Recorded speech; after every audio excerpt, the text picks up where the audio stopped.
Hello बच्चों, आइए दिए गए प्रश्न को समझते हैं। सही या गलत, हमें इसमें सही गलत बताना है। दो संख्याओं का गुणनफल बराबर एचसीएफ गुणा एनसीएफ एलसीएम होता है। तो आइए इसकी मुख्य अवधारणा पर चर्चा कर लेते हैं। मुख्य अवधारणा।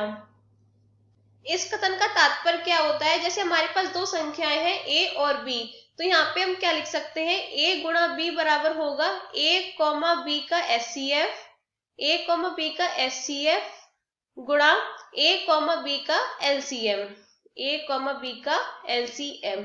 अब हम इस कथन को एक उदाहरण द्वारा समझने की कोशिश करते हैं। जैसे हमारे पास दो संख्याएं मान लेते हैं 5 और 15 है। ए बराबर हमने 5 मान लेते हैं और बी बराबर हम 15 मान लेते हैं। तो ए गुणा बी यानी कि 5 गुणा 15 कितना हो जाएगा? 5 गुणा 15 हो जाएगा 75। इसे हम डाल देते हैं समीकरण 1। अब हम निकालेंगे ए बी का एचसीएफ यानी कि 5 और 15 का एचसीएफ। तो क्या हो जाएगा? एचसीएफ यानी कि महत्तम समापवर्त। तो क्या हो जाएगा? यहाँ से सबसे पहले हम 5 के गुणनखंड करते हैं, तो क्या होगा? 5 गुणा 1 हो जाएगा इसका गुणनखंड, और 15 के करेंगे तो क्या होगा? 5 गुणा 3 गुणा 1, 15 15 होते हैं, तो 5 गुणा 3 गुणा 1। अब एचसीएफ कैसे ज्ञात करते हैं? जो उभयनिष्ठ होता है दोनों में उसी को लेते हैं, बाकी को छोड़ देते हैं। तो इसमें उभयनिष्ठ क्या है? केवल 5 है उभयनिष्ठ यहाँ पर दोनों में, तो और यहाँ पर 1 ही भी है, तो यहाँ पे 5 गुणा 1 कर लेंगे तो कितना आ जाएगा? इसका एचसीएफ 5 आ जाएगा। इसे हम डाल देंगे समीकरण 2।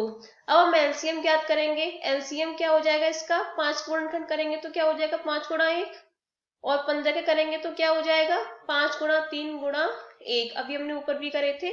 तो इसका एलसीएम क्या हो जाएगा? एलसीएम क्या होता है? जो उभयनिष्ठ होता है उसे हम एक बार लेते हैं तथा बाकी बच्चों को बाद में लिख लेते हैं। तो उभयनिष्ठ क्या इसमें 5 है और बाकी बचा क्या है?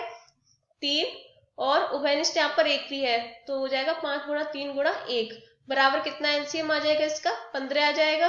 अब यहाँ पे इसे डाल देते समीकरण 3। अब हम इसे ऊपर वाले कथन में रखते हैं तो क्या हो जाएगा?